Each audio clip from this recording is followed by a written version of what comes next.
Coast to Coast AM with Art Bell.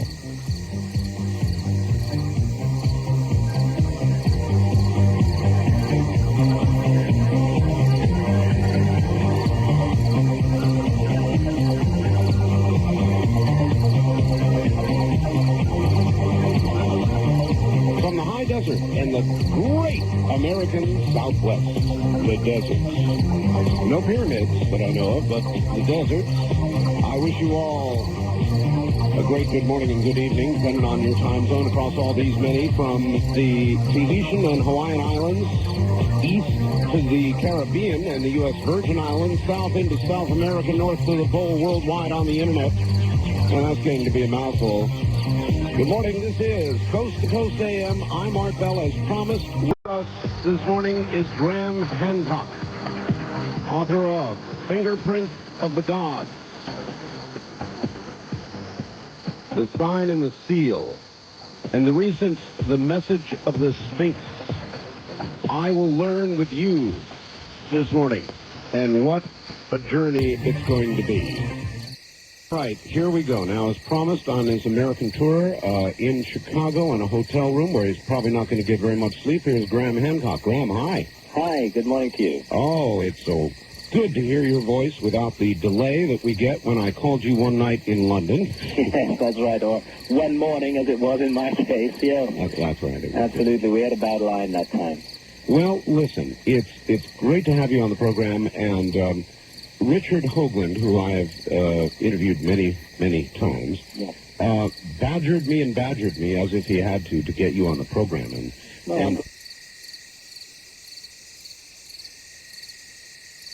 And then Richard and I, together with my co-author Robert Baval, presented two major conferences recently in England, one at Imperial College London and the other at Leeds University, where we made common cause with Richard on the issue of freedom of information and freedom of knowledge and freedom of ideas, because the work that Richard is doing, particularly regarding the structures, the apparent structures on Mars, is of enormous importance and enormous interest, and we feel that it's extraordinary that this work has not been followed up by the powers that be, and we've been trying to draw attention to that with him in England, and it has many points in common with the suppression of knowledge regarding the pyramids and the Great Sphinx of Egypt.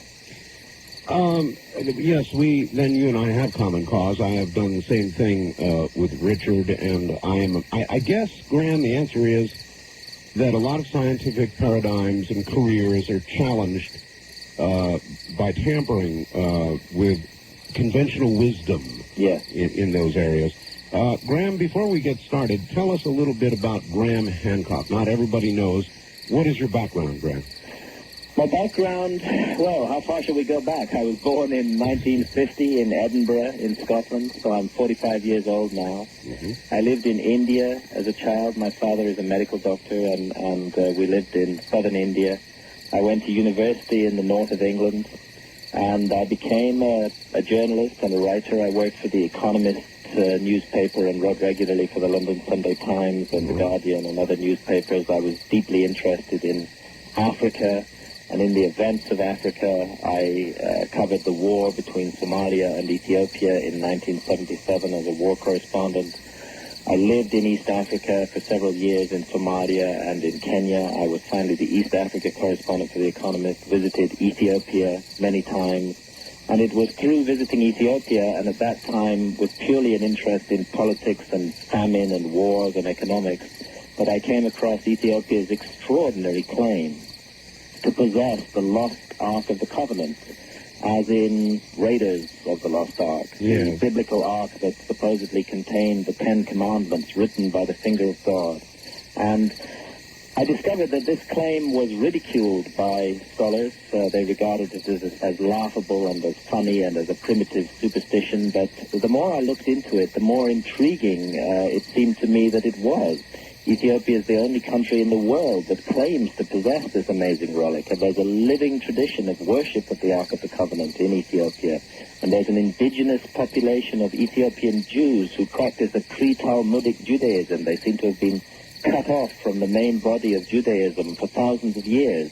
And I thought, hey, this claim to possess the Ark of the Covenant is not without foundation, and I decided to look into it initially from the perspective of an investigative reporter, an investigative journalist, and it led me down an avenue of discovery and learning concerning the mysteries of the past of humanity, because I came to realize that we're a species with amnesia, that we all know almost nothing about our own past, and therefore we know almost nothing about ourselves. And researching and writing The Sign and the Seal, the book about the Ark of the Covenant, led me to Egypt and the mystery of the sudden, fully formed emergence of Egyptian civilization at around 3,000 years ago, apparently out of nowhere, and that led me into the mystery of a lost civilization, which is what I cover in Fingerprints of the Gods, and finally returning to this matter in much greater depth in the message of the Sphinx. So that's Graham Hancock as a writer and as an investigator. I'm a family man. I have 6 children. I've been married twice before, and I'm married again now. My wife is Santa. She's a wonderful woman. She's changed my life. She's brought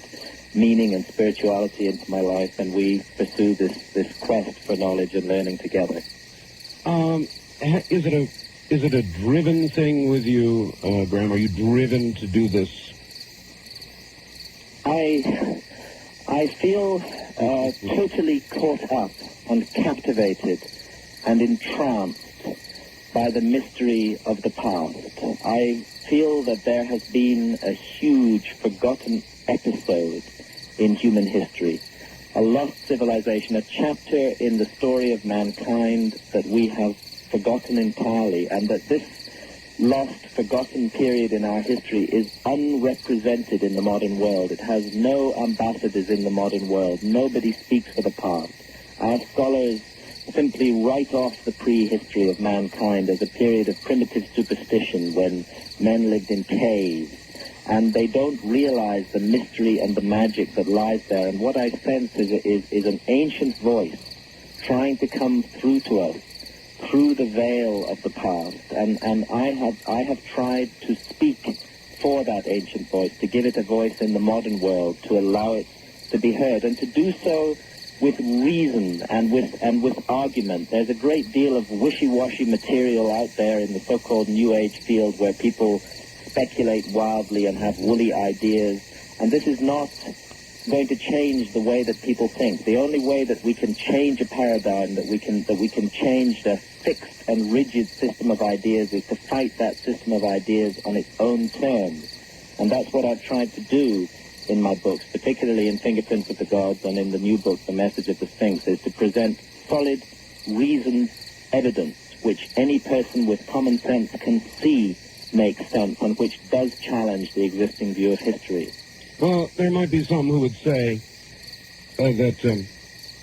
that you, in fact, are all wrong. In fact, a lot of people, Graham, who have a lot at stake, you know, in the traditional paradigm, entire lives and careers and theorems are built about the way it was supposed to be. Yes. So how is all this received by peer colleagues? Well, you know what? The conclusion that we're coming to, particularly with the Egyptian material that I cover in Fingerprints of the Gods and that we go into in more depth in the Message of the Sphinx, is that, in a sense, the Egyptologists, who are the self-appointed specialists in this area, have made themselves irrelevant to the argument. We no longer seek their approval. We no longer seek their acceptance of our ideas in this field. The evidence that we present speaks for itself, and our strategy and our policy is to go directly to the public. When I say when I speak in the plural, I'm talking here about Robert Bauval and myself. He's the author of a book called The Orion Mystery, which presented the Orion correlation and an extraordinary breakthrough in the understanding of the pyramids. And he and I got together to work on the Message of the Sphinx. And what we feel is that the Egyptologists are irrelevant to this argument. The public are not listening to them anymore. The tired old theories about the pyramids being tombs of megalomaniac pharaohs, the fixed and rigid idea of what ancient Egypt was, is just no longer accepted by the majority of the general public today. And the burden of proof has shifted. It's no longer on us to prove that we are right. It's now for the Egyptologists to prove that we are wrong. It's not acceptable anymore for them to stand up there and say, well, listen, I'm the professor of Egyptology at the Oriental Institute in Chicago, and I know that you guys are wrong, and therefore please go away. The public just won't accept that anymore. As a matter of fact, when I say the word Egyptologist at public conferences and conventions these days, the word alone causes the whole audience to burst into laughter. Listen, Graham, don't be afraid to get in their face. I'm not. Oh, joke. All right, Graham, exactly what are the pyramids?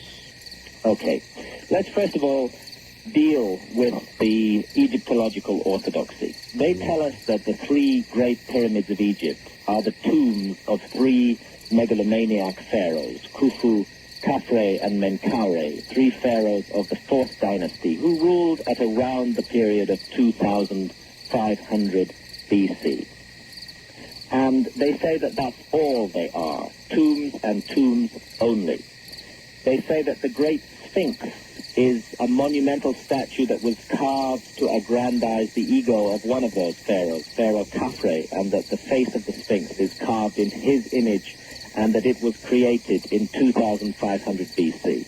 And if you look this matter up in any encyclopedia, or if you read it in any orthodox popular text, such as the National Geographic magazine or the misleadingly named Time Life Lost Civilization series, you'll see the same tired old theory being regurgitated again and again as though it were the revealed truth of God. And nobody ever tells us that that's all it is. It's just a theory. It's just the opinion of a very few, by the way, scholars. It's just their opinion based on no facts whatsoever. The Egyptological notion that the Great Pyramids are tombs is purely and simply a matter of opinion. No burial of any pharaoh has ever been found inside those colossal and extraordinary monuments. They are completely bare. They contain no inscriptions whatsoever. They are stark, austere, and anonymous. They stand out there on the Giza Plateau, begging the intelligent and the curious to work out what they are. But they tell us one thing very definitely about themselves, that they were built by master astronomers and master engineers with skills and talents almost beyond human imagining. The Graham, you said that there was nothing in them, at least no burial point. No burials, Fine. no mummified body ever found, All right, no sarcophagus ever found. Gotcha. What is in them? Aren't there chambers and so forth and so on? Now, I've never Yes. been there, so I don't know. All of the three pyramids of Giza have chambers in them. Yes. Known chambers, and as we show in the message of the Sphinx, as yet undiscovered chambers as well. The two secondary pyramids, the second pyramid and the third pyramid, have just one major chamber each. The third pyramid has a group of smaller chambers as well, and these are underground. They're both, the chamber systems are under the ground, under the base of the pyramid, but the Great Pyramid, the pyramid that Egyptologists attribute to Khufu, contains a subterranean chamber which is 100 feet below ground. Mm-hmm. It contains the so-called Queen's Chamber, and this attribution is purely arbitrary. There's no basis for it, which is in the superstructure of the monument about 100 feet above ground. And about a further 100 feet above that, there's a third, much larger chamber with a group of smaller chambers above it. These are massive cavities in some cases inside the body of this 6 million ton monument. They're joined up by an intricate network of corridors and passageways.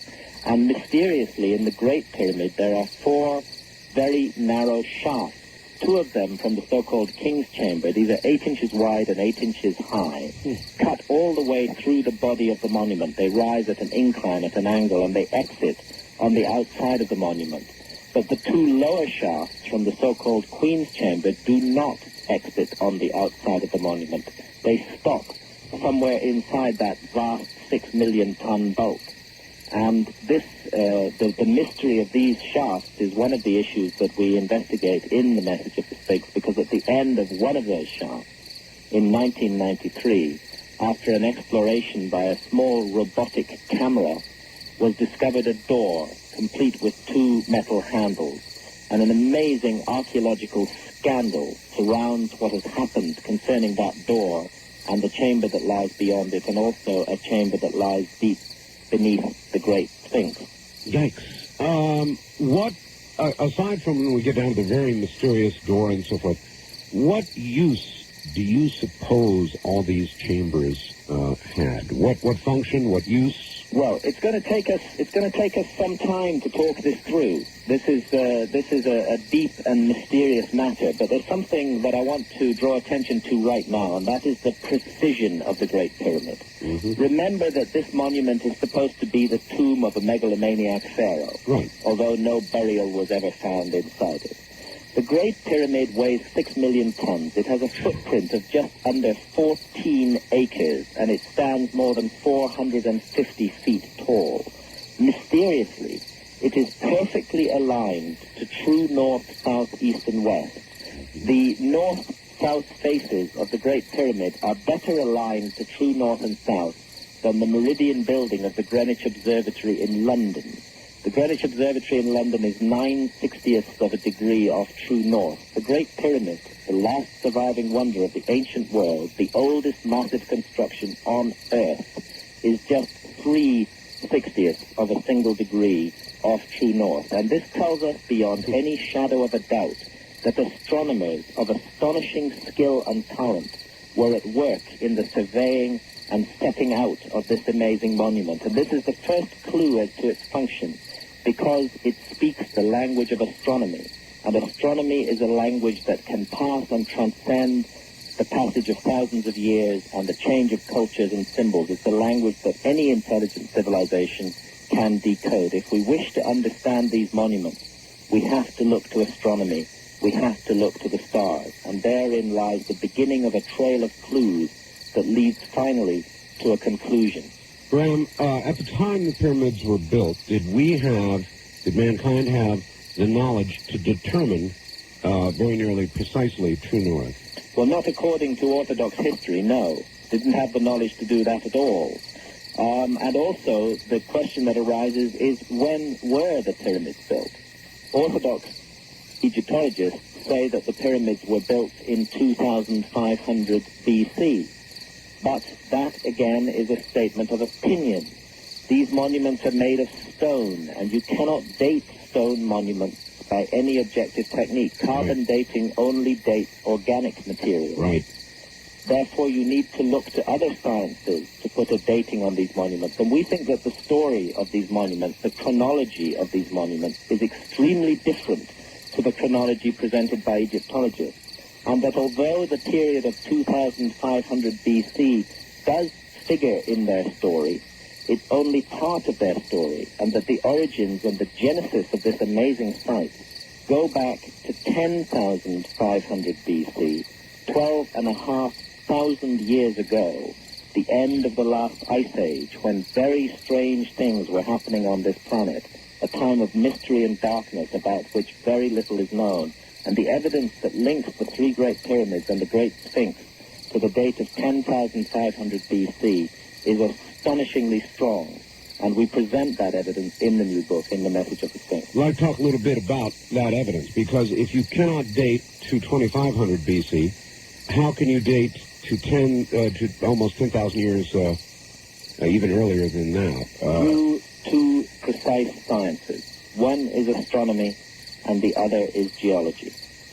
And as I said a moment ago, it's astronomy that really holds the key to these monuments, because what we've discovered and what we present is simply this, that the three Great Pyramids map on the ground the pattern of three prominent stars in the sky. All right, hold that thought, Graham. We'll come right back to it. Graham Hancock is my guest. He's in Chicago. It doesn't matter where you are. You're in for the ride of your life. The modern-day Indiana Jones, Graham Hancock. Right back.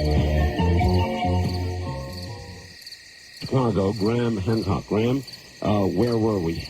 We were in the three stars of Orion's belt. Yes, we were. We were talking about the majestic plan that is transcribed on the ground of the Giza Plateau in Egypt, the plan that Egyptologists the self-appointed academic interpreters of this site had never noticed. Yes. And still to this day regard as a coincidence if they even accept that it exists at all. To explain this plan, let me first of all preface it with a remark about a huge piece of architecture in the United States. I don't know whether I correctly refer to it as the Boulder Dam or the Hoover Dam. Well, Boulder Dam, I think. Boulder Dam will do. And the state, it's Colorado, or? Well, Boulder Dam is down here. It's Nevada, Arizona. Nevada, Arizona. Okay. The Boulder Dam includes an enormous star map. The architect who created that massive piece of architecture built into it a huge star map. He froze the stars above the dam and brought them down into a piece of architecture that he built into the dam. And the reason that this was done is very interesting, because he knew what the ancient Egyptians knew, that the positions of all the stars in the sky change very, very, very slowly down the ages as a result of a phenomenon called precession. Our planet, which is the viewing platform from which we observe all the stars in the sky, has a very slow wobble on its axis. And this wobble operates in a great cycle of 26,000 years. And as a result of this, the patterns and positions of all the stars in the skies change. And the reason that piece of architecture in the Boulder Dam was put there was so that any future civilization, if ours were to be destroyed, would be able to work out when the Boulder Dam was built. Because if they had a knowledge of astronomy, they could look at that star map built into the architecture, and they could work out from that when the star map and therefore the dam was made. And it's the same principle that we find at work in the monuments of Giza. Only in the case of the monuments at Giza, it's not just a matter of dating the monument. It also helps us to get to grips with what they really mean. Two constellations are represented on the ground at Giza. No, but Graham, before we get there, let me understand a little bit better the science of the wobble effect. Yes. In other words, how we are able to measure, without 26,000 years of experience in one wobble cycle, what standard of measurement do we then use and apply toward being able to date these structures? With very fine and precise observations, you can note that the wobble is underway over a relatively short number of years. Within a human lifetime of 72 years, this wobble on the axis of the Earth affects a 1 degree shift in the positions of the stars.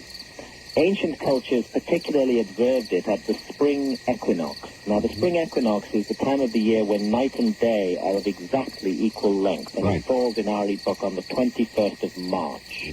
And on the spring equinox, the sun rises perfectly due east of wherever you are situated on the planet. This is because our planet revolves around the sun, and there are 4 key moments in the year. The two other, the winter solstice and the summer solstice are the longest and shortest days of the year. On the summer solstice, the north pole of the Earth, the summer solstice in the northern hemisphere, the north pole of the Earth points most directly at the sun because the Earth lies tilted on its axis.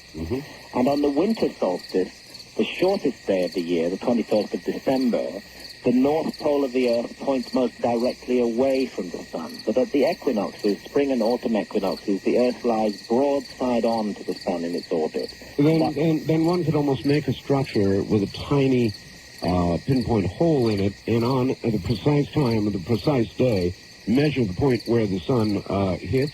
Yes. You can, on many ancient structures, target the rising point of the sun on the spring equinox. They point perfectly due east, and one of those structures is the Great Sphinx of Egypt.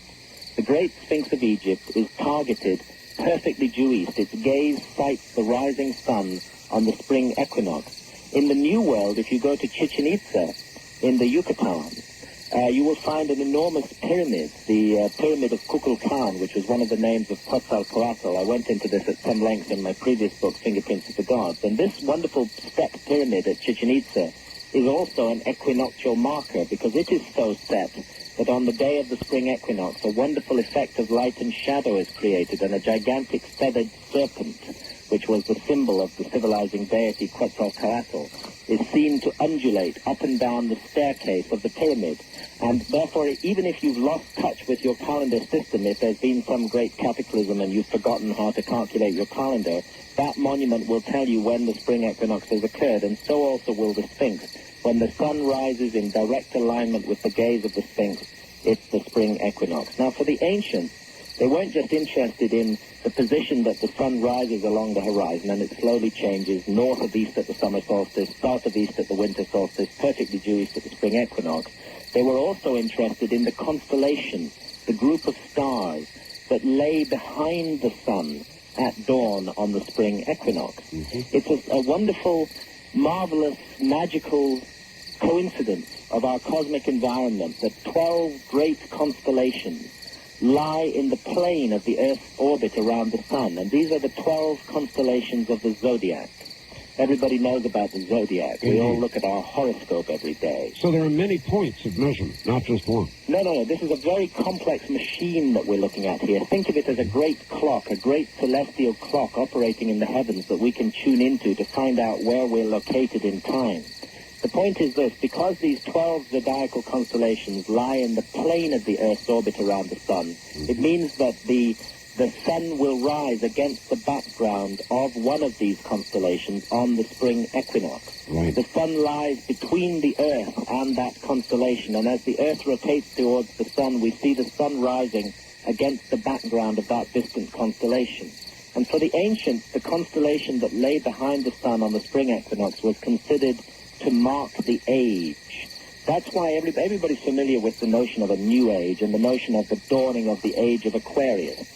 What this actually refers to is the phenomenon of precession of the equinoxes. All right, again, the only thing that I don't understand, now I understand the number of data points you have and follow on this, but how do you make a determination from one lifetime or even several that the period of wobble is 26,000 years? Two ways. You must have very long-term observations which plot this change in the stellar positions against the rising point of the sun over hundreds and preferably over thousands of years.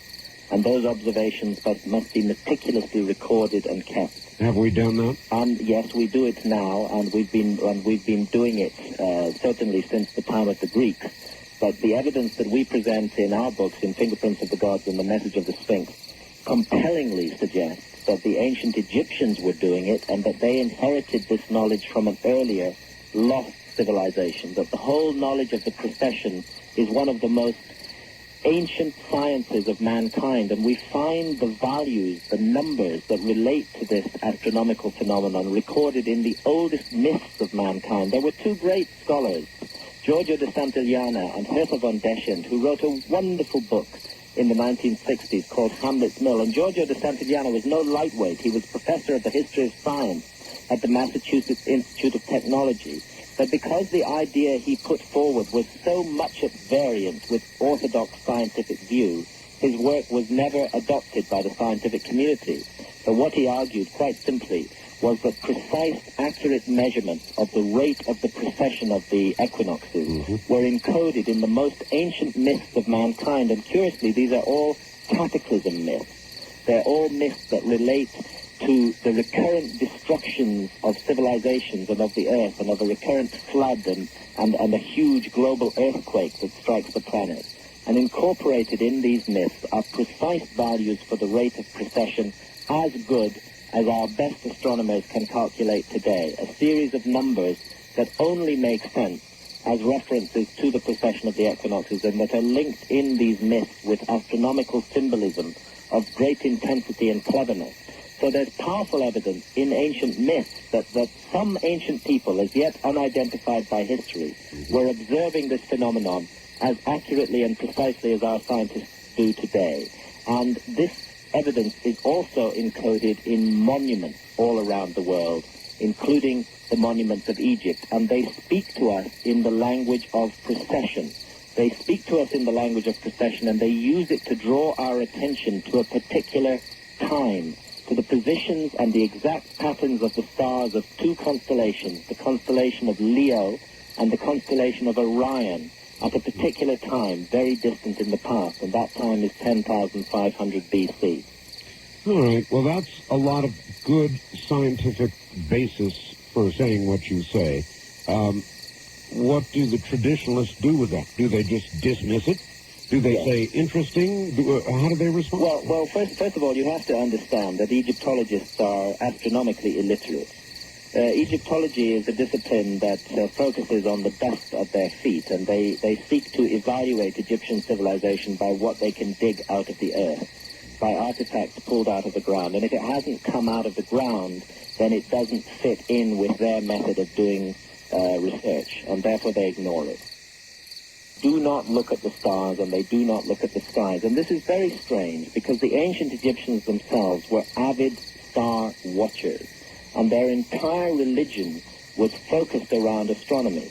Even the most orthodox of Egyptologists will accept that the high god of resurrection and rebirth in the ancient Egyptian system, the god Osiris, who was said to have brought civilization to Egypt in a remote epoch that they called the first time, Zeptepi in their language, that this god Osiris was seen to have a celestial image, a celestial twin, that the constellation of Orion was considered to be the image of Osiris in the sky.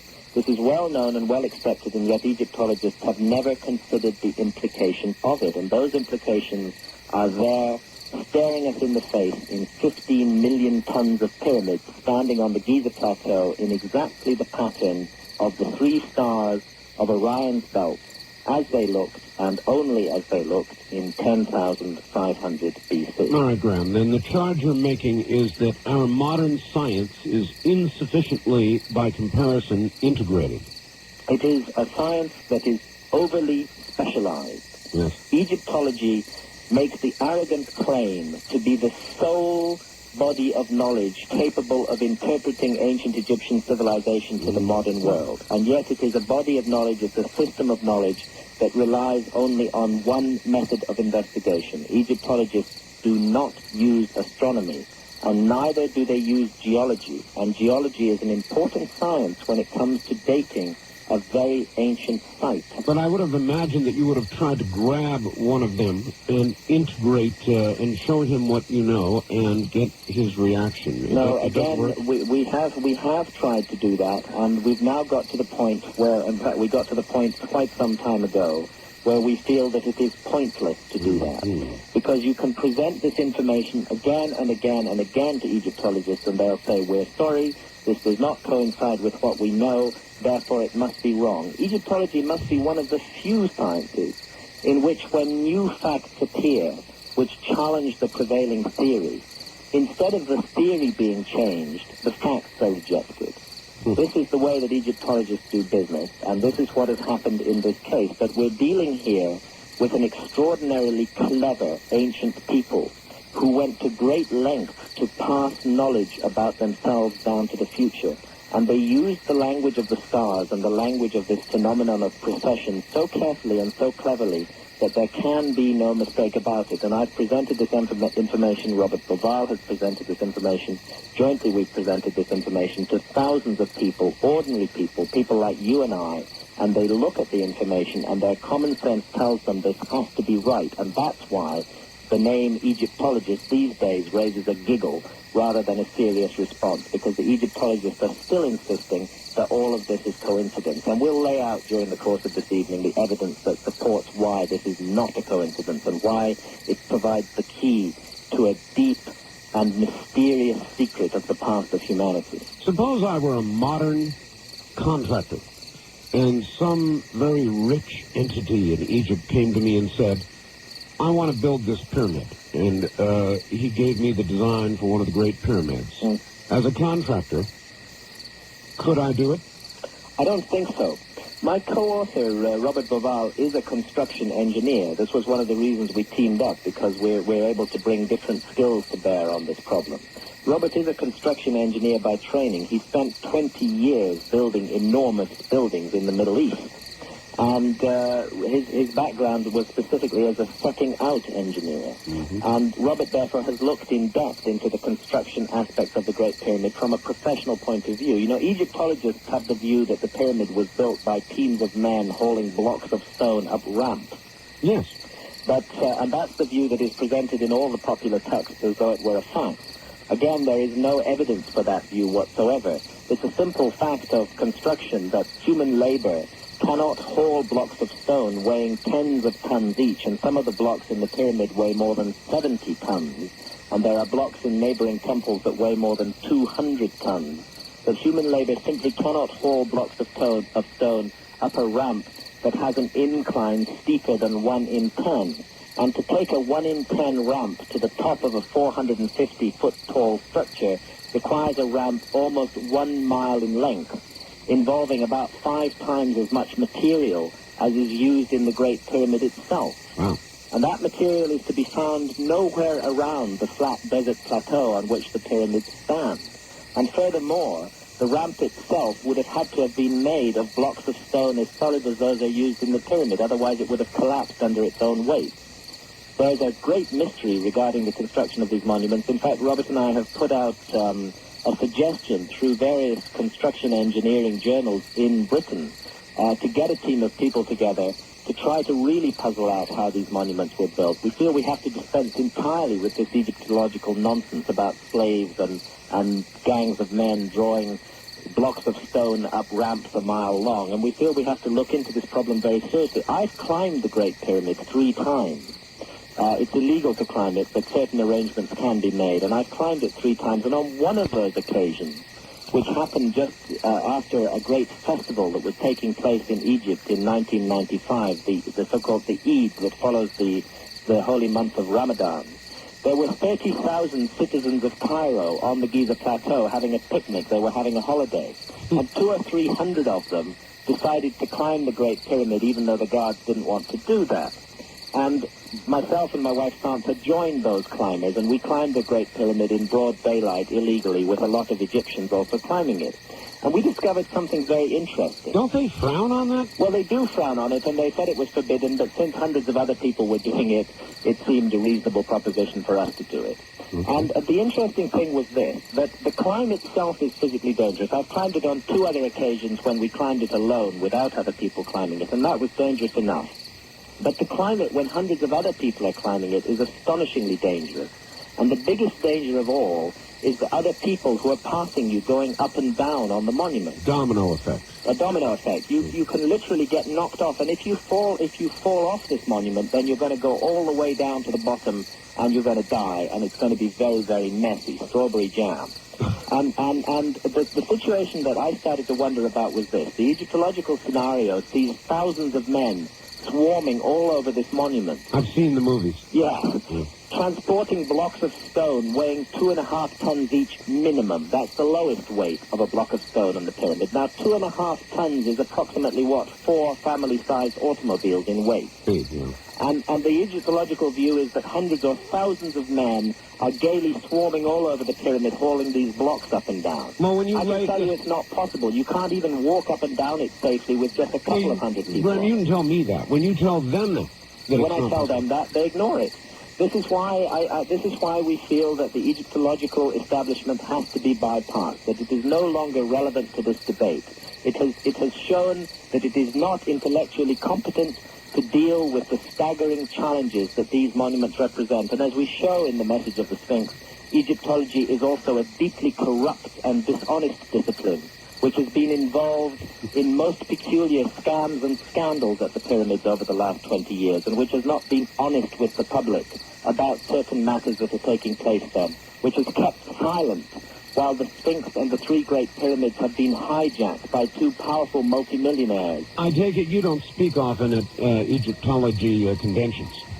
No, we do not speak at Egyptology conventions. But talking about conventions, we are inviting Egyptologists to attend a conference that's going to be held at the University of Delaware. All right, Graham, hold on. We'll tell them all about it in a moment. We break here. We'll be right back. Here's a question for you.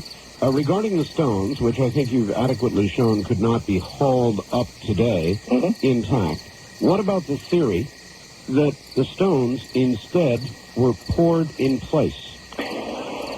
Yes, this is the theory of a man called Davidovitz, and he put it forward in quite an interesting book published about 12 years ago. The stones were not poured intact. They contain ancient fossils of nummulites. So these are ancient sea creatures that dwelled in ancient oceans, out of which the limestone sediments were formed. And I'm afraid that the fact that these stones are made of nummulitic limestone rules out the possibility that this was some kind of concrete. Those fossils would have been liquefied. Yes. I mean, they wouldn't be found in a concrete. It's a cool theory. It's interesting. It's neat, but it just is not supported by the evidence. But it shows the questions that these incredible structures raise, that somebody would go to that length to develop a theory like that to try to explain this, because that would be a way of explaining how they got these big blocks up to such a height, is if they were pouring them into molds at that height from a liquid solution. But I'm afraid it just doesn't work, and the theory does not hold water. To coin a phrase. Yeah. It's a slightly crazy theory, but it's not nearly as crazy as the orthodox theory which Egyptologists put forward about gangs of slaves hauling these things up ramps. All right, so it couldn't have been poured, it couldn't have been hauled. How did they get there? Well, I think that the most honest answer to that question is this: we just don't know. Be open-minded about this. Let's not approach this monument with fixed ideas. Let's approach it with open minds and questions. So let's try and resolve these questions. In order to do that, we first of all have to sweep away the dead hand of Egyptology and open the subject to rational debate from large numbers of people all around the world. People who bring different skills to bear on these monuments. Engineers, architects, philosophers, astronomers, geologists, people from all walks of life who seriously have the capacity to study these monuments need to be brought there and need to consider these monuments. Can I mention that conference in the University of Delaware? Absolutely. Because this could be a forum where this could be aired. We're issuing a challenge to Egyptologists to join us at that conference and to debate with us. It's at the University of Delaware. It's called Return to the Source, Rediscovering Lost Knowledge and Ancient Wisdom. I'll be speaking at that conference.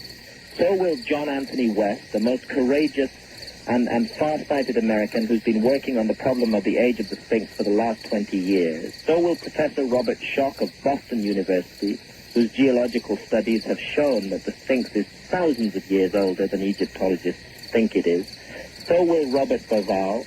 So will Rand and Rose Flemath, whose work on Earth crust displacement I reported in Fingerprints of the Gods, and whose own book, When the Sky Fell, I would highly recommend to anybody who's interested in ancient catastrophes, and they'll be talking about Earth crust displacement and the mystery of the end of the last ice age.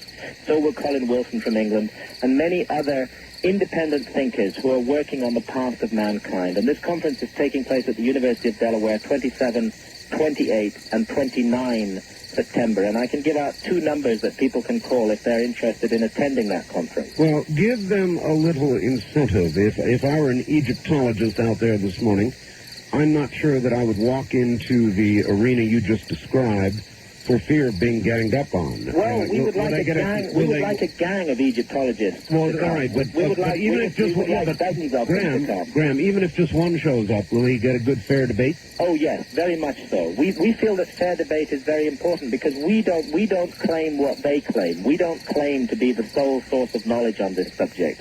Our main role is to raise questions and to show that so far the questions have not been answered. But we think that the best way forward is through constructive debate and dialogue. And we'll all be presenting papers at that conference, but we would like Egyptologists to come and present papers, and we will set up a forum for debate where these issues can be openly aired in front of the public. And no, they certainly won't be ganged up on, and that's more than we can say for what they've done to us over the years. All right, give the phone numbers. Okay. One number is 302-831-2216, and the contact there is Carol Ziefred.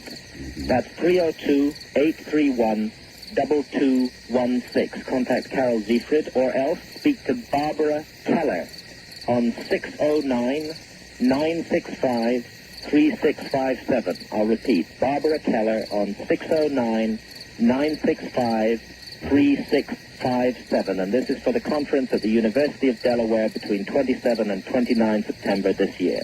Well, that should be a fiery event if some show up. Yeah, Yes, well, we're already there. As I say, myself, Robert Boval, John Anthony West, Professor Robert Schock, and others presenting papers on this forgotten episode in human history and what it might mean for all of us. All right. And we hope that Egyptologists will debate with us there and other scholars of history. There was a very interesting program that ran here in America. I don't know if it ran in Britain. Have you seen it? I'm sure you have. The Mysterious Origins of Man. I appeared on it.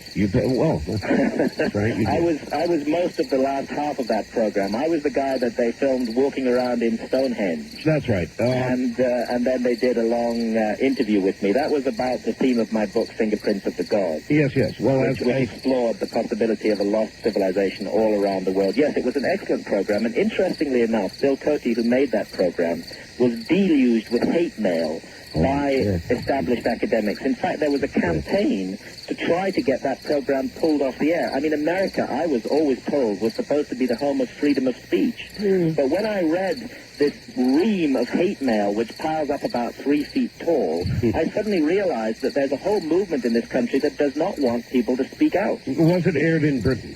It has not been aired in Britain yet. I hope that it will be. The earlier film, also documentary, also presented by Charlton Heston, The Mystery of the Sphinx, in which John West and Robert Schock's work on the vast antiquity of the Sphinx was first put before the public, was shown in Britain.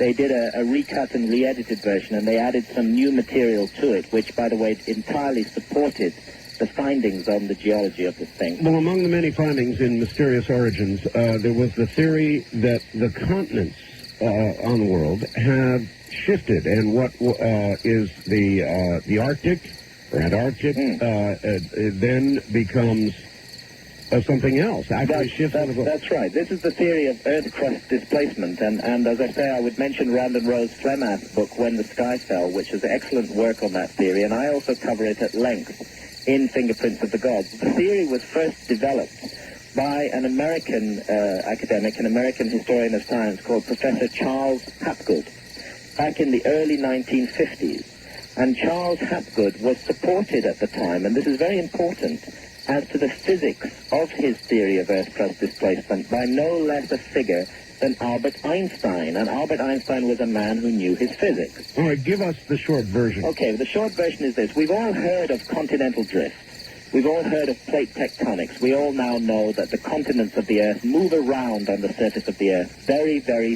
slowly, like the pieces of a jigsaw puzzle. Look at West Africa and the east coast of South America. You can see that they once fitted together and that they've drifted apart. And this, by the way, this theory of continental drift was not accepted when it was first proposed in 1916. It was universally ridiculed, and it took more than 50 years for geologists to come to terms with the fact that it is a reality. But now that's the basis of all modern geology. The theory of Earth crust displacement is not contradictory with continental drift. It doesn't it does not contradict it. It actually works together with it. It suggests that from time to time there's another motion of the Earth's crust. In addition to the continents rearranging themselves in relation to one another, sometimes the entire outer crust of the Earth can shift in one piece around the body of the Earth, like the loose skin of an orange. Kind of a continental little game you play with chairs where you run around. Everything shifts all. Everything shifts at once. The whole thing moves at once. And when this happens, land that is in very cold parts of the planet, close to one or other of the poles, is cataclysmically shifted into warm parts of the planet, and land that is in warm parts of the planet is cataclysmically shifted into cold parts of the planet. And what's the best evidence for this? Well, the best evidence for this is the mystery of the last ice age. Again, we don't have time to go into vast detail here. All of it is in Fingerprints of the Gods. But the mystery of the last ice age is this. We all know there was an ice age. We all know that North America was covered with ice more than 2 miles thick. 6 million square miles of it, as far south as the Mississippi Delta, almost into the tropics. And this ice was stable for 100,000 years. And then suddenly, around 14,000 years ago, for reasons that no geologist has ever been able to explain, it all melted. Just within 1,000 or 2,000 years, the whole lot melted. The same thing happened in northern Europe. The same quantity of ice was stable for the same length of time, and it all melted down within just a couple of thousand years. Sea levels went up by 400 feet. Hundreds of animal species, the woolly mammoth, the woolly rhinoceros, the saber-toothed tiger. Hundreds of animal species were rendered extinct during this gigantic cataclysm that brought the last ice age to an end, and it was, by definition, a cataclysm. This was no slow-acting climate change. The question is, what caused the cataclysm? Earth crust displacement provides a very simple and elegant, clear answer, as Hapgood and Einstein showed back in 1953. It argues simply that we have masses of ice on our planet now. We have an ice age now at the North Pole and at the South Pole. Indeed. In the cold latitudes. And this ice is asymmetrically distributed around the poles. It isn't evenly distributed around the spin axis of the Earth. Look at Greenland, which is way off center to the rest of the ice. If you look at Antarctica, you'll find that the ice on the Antarctic plain, on the polar plain, is twice as thick as the ice on the Antarctic Peninsula. It's uneven, it's unstable. And with our spinning planet, and it's spinning at 1,000 miles an hour at the equator, and it's going around the sun at almost 70,000 miles an hour, with all these centrifugal and rotational forces, this huge, unstable mass of ice, not symmetrically distributed around the poles, creates an extremely deadly and dangerous situation. And at widely separated intervals, as it builds up to a particular level, as Einstein argued, it can exert sufficient thrust on the crust of the Earth, and we all live on the Earth's crust. It's just 30 miles thick, and it floats on a lubricating layer. It can exert sufficient thrust on the crust of the Earth to set the whole crust in motion, moving in one piece, moving very, very fast, creating enormous tidal waves, huge earthquakes across the whole planet, filling the air with volcanic dust, a darkness, a time of darkness, and all the myths of mankind speak of such an event, speak of black, bituminous rain falling from the skies and huge floods, the flood of Noah. And it may just be that that's what these myths remember, the cataclysm that brought the last ice age to an end. And it may just be that all our memories of a great golden age in the story of mankind, of a high civilization that was destroyed in an enormous cataclysm long ago, it may just be that that is connected to this mystery. All right, Graham, answer this. If that were to occur today, yes, with all our great cities and all our industry and all our population and all of the artifacts that are us today, if that cataclysm occurred today, what would be left of, or seen or found, of our great civilization after the shift? Almost nothing. Almost nothing. The face of the Earth would be wiped clean. I have to stress it might not be Earth crust displacement, but there is some cataclysmic agent that strikes the Earth at regular and widely separated intervals of time. It may be a massive asteroid strike, a 10-mile wide nickel-iron asteroid incoming at cosmic speed would have the same effect. It could knock the Earth off its axis. It could create a kind of nuclear winter. Our civilization would be destroyed by that too. One of the things that my research has done to me when I was working on Fingerprints of the Gods was make me realize how fragile this beautiful blue planet of ours is, this garden of experience on which we all live, how fragile our cosmic environment makes our life on this earth, and how easily we could lose it. The answer to your question is modern civilization, with all its much vaunted achievements, could be rubbed out in the blink of an eye. And there might just be a handful of survivors. And those survivors, I am sure, would do their best to keep the light of our knowledge burning and to pass it down to the future, just as the survivors of that great lost civilization of the past sought to do so.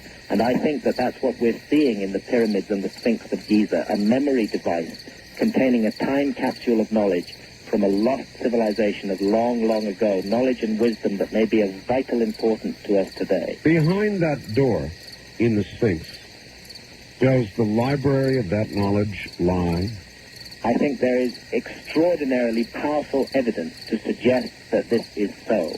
If you were amongst the survivors of a high civilization, and your civilization had been destroyed in an enormous cataclysm, yes, and you wanted somehow to keep the memory of your civilization preserved and to pass down the knowledge to the future, and you might particularly want to do that if you believed passionately in the reincarnation of the soul, by the way, because you might believe that you would come back. And the ancient Egyptians inherited a system of religious ideas that did believe in the reincarnation of the soul. You might want to pass that knowledge down to the future to wake yourself up at some distant time. If you had such knowledge, you wouldn't just put it in one place. You would, as it were, make a backup copy of your precious disk. And that's why we think that there is more than one place of refuge for this time capsule. That's why there is a deeply buried chamber in the bedrock beneath the Great Sphinx, and that's why there is a hidden chamber, the doorway of which has now been discovered inside the Great Pyramid of Egypt. All right, this theory presupposes that civilization understood what was going to occur. It presupposes that they had very little time and very little warning, that there were a few survivors, and that they did do their best with the high knowledge they had preserved to create a sanctuary for that knowledge and to pass it down to the future. And they used many different techniques to do this. But one of the ways they did it was in creating these gigantic monuments and in concealing within them something of extraordinary importance. And clues as to what that might be are contained in the vast literature of the ancient Egyptians, because the ancient Egyptians were the inheritors of this civilization. They spoke of these survivors as the gods. They spoke of the time when the gods came to Egypt, far off in a remote epoch called the first time.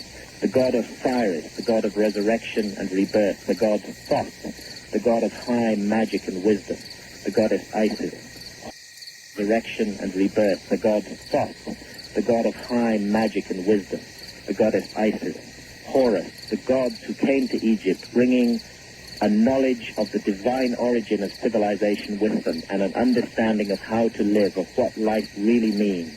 And they encoded that in monuments, they hid it in chambers inside those monuments, and they passed it down through myth and scripture and culture, and it has reached us today, and it can still be understood. What do we know about the contents of the secret areas of, for example, the Sphinx? What do we actually know about what's in there? Well, one thing we know for sure is that licenses have been granted by the Egyptian government, by the Egyptian Department of Antiquities, involving a specific individual in that department, Zahi Hawass, who is the Director of Antiquities for the Giza Plateau. Licenses have been granted to 2 teams. Both of these teams are led by multimillionaires. One of them involves Florida State University. They are presently at the Great Sphinx of Egypt. They have $1 million worth of ground-penetrating radar and seismic equipment, and they are looking for chambers under the Sphinx. We already know and have known since 1993 that a large chamber exists at a depth of 25 feet beneath the front paws of the Sphinx. All right, Graham, that chamber was identified then. All right, hold it right there. We'll be right back to you. Graham Hancock is my guest. Don't move. Graham Hancock. Graham, if they were to open up this secret chamber or a series of chambers and they found this great library of information from the past, it would certainly smash all kinds of scientific paradigms, no question about it, but would it not, or would it, smash a lot of religious paradigms? Yes, there is a deep religious mystery involved in all of this. And it concerns the meaning of human life, and this is the matter that we address perhaps most centrally of all in the message of the Sphinx. The ancient Egyptians believed that their civilization had been bequeathed to them, that it was a legacy of beings that they called the gods.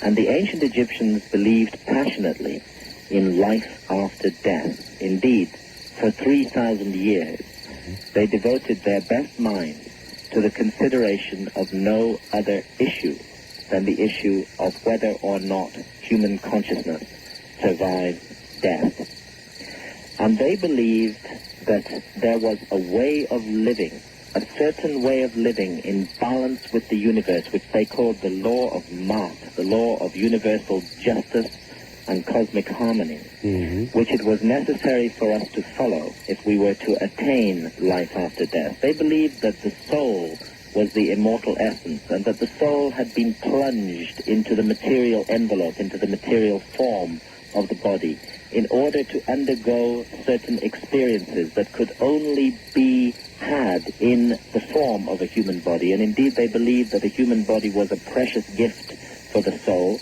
but that we must not waste this gift. It's the view, certainly, of most Orthodox Christianity today, that salvation is to be achieved only through faith, that blind faith alone is enough. We only have to believe, and then we will move on after death to heaven. This was not how the ancient Egyptians saw it. They believed passionately that life is an opportunity, a precious opportunity for the soul to learn and grow, and that our fundamental mission here is to acquire knowledge. Therefore, you might sum up their system by saying, not salvation through faith, but salvation through knowledge. All right, but to be fair to Christians, Graham, we are not without guidance. We have the Ten Commandments, we have the Bible, we have things that tell us how we should live to attain some sort of eternal position for the soul. You know, I see a direct continuity between the ancient Egyptian wisdom tradition and the early, the pure, the original Christianity. But something bad happened to Christianity at around the time of Constantine the Great, when the Roman Empire, in its jackboots, hijacked that religion, turned it into a religion that in later times would burn people at the stake for using their minds. Burn people like Giordano Bruno at the stake in the year 1600. Why? Because he said there is life on other planets. Because he said the universe is filled with life, and it doesn't make sense that our Earth is the only place in the whole universe with life on it. For saying that, and for saying that the Earth revolved around the sun, which was a simple observation that had been made by Copernicus and that Giordano Bruno supported, this courageous man was burned at the stake by Christians. Christianity, through its hijacking by the Roman Empire and through the bureaucratic changes that were instituted in it at that time, became a religion of suppression of knowledge, in which knowledge was considered not to be a brilliant gift, but a danger, and anyone who sought after knowledge was seen as a threat to Christianity. Indeed, the holding of books was a crime punishable by being burned, I think. Indeed it was, and it was Christians, when they came to the New World, so-called Christians, who heaped up the manuscripts of the Maya, of that wonderfully civilized people of Mexico, of Central America, the Maya, heaped them up into piles 30 feet high and burned them in bonfires, thus wiping clean the memory banks of mankind in Central America, and who did the same thing in South America, destroying human knowledge simply because they felt that it conflicted with the teachings of the Christian faith, or should I say the Christian bureaucracy, because as I said a moment ago, if we go back to true and original Christianity, the beginning of this religion, the Gnostic Christianity, the Hermetic Christianity, we find a religion that's totally different, and that emphasizes the need to acquire knowledge, to use this wonderful intellect that God gave us, to use our minds, not to vegetate and blindly accept dogma from people who call themselves priests, but to use our minds and our initiative and our instinct and our intuition. And this was the central concept of the ancient Egyptian religion.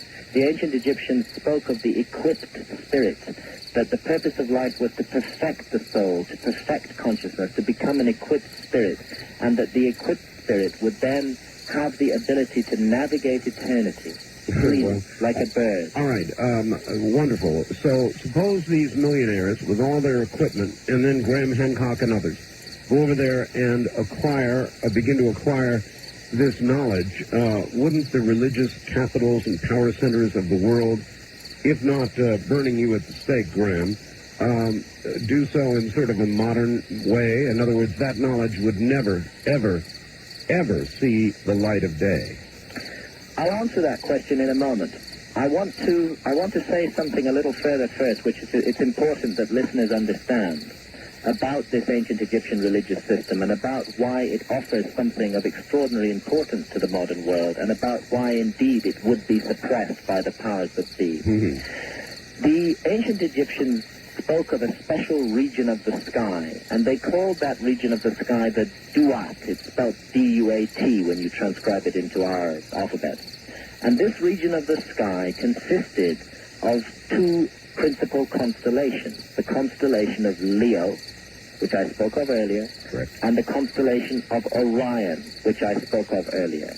on either side of the Milky Way that the ancient Egyptians called the winding waterway. And what we're showing in the message of the Sphinx is that it is this region of the sky, this incredibly important region of the sky, through which the ancient Egyptians believed that the souls of the dead must journey after death and must undergo certain trials and ordeals for which their life was supposed to have prepared them. It is this region of the sky that is built on the ground at Giza, with the Sphinx replicating the constellation of Leo, and with the three great pyramids representing the three stars of Orion's belt. And the ancient text, for example, the book of what is in the Duat, which is inscribed on the walls of tombs in the Valley of the Kings in Upper Egypt, tells the initiate to do this. It says to the initiate, build on the ground a perfect copy of the hidden circle of the Duat and know it. And through that knowledge, you may hope for eternity. And we think that's what they did. The hidden circle of the Duat is a reference to these skies, this area of the sky hidden in time, hidden in the sky of 10,500 BC. And it is that sky that is built on the ground in the form of the Great Sphinx and the three great pyramids, with the Milky Way represented by the river Nile. Let me see if I'm grasping this, Graham. They felt that that was the pathway the soul would take. Yes. In what manner would these precisely built structures aid the soul? In other words, is it sort of a... They were a place of initiation. They were a place of preparation.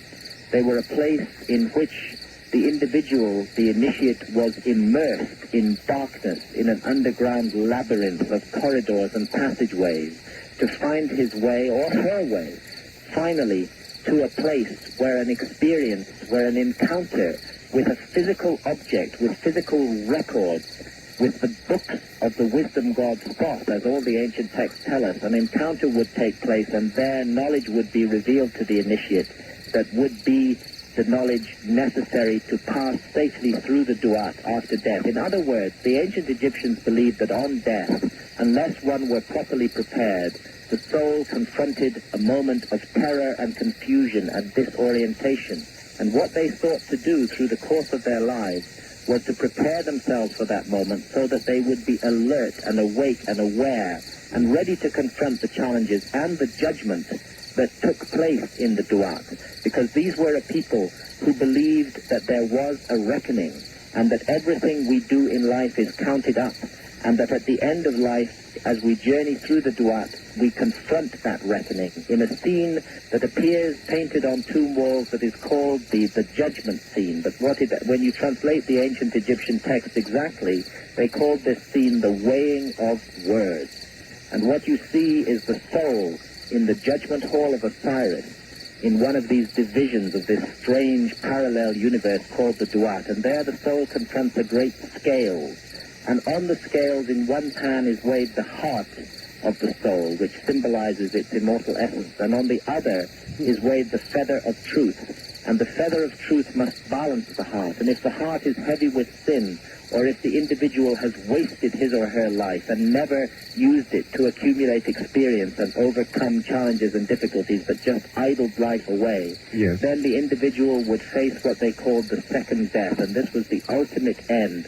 Never ever to live again, never to come back, never to have the opportunity to perfect oneself, but simply to be annihilated and never live again. On the other hand, if life had been lived well, and if the spirit were equipped, then it would pass on into eternity, or at any rate be reborn and have an opportunity to live and learn those lessons again.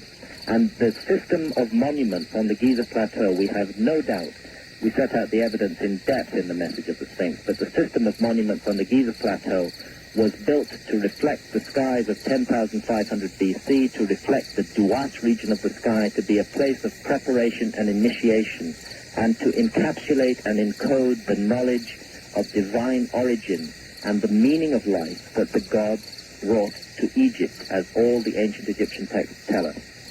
How far are the Egyptians going to let us go? The electronics is going to go over there and look as hard as it can look.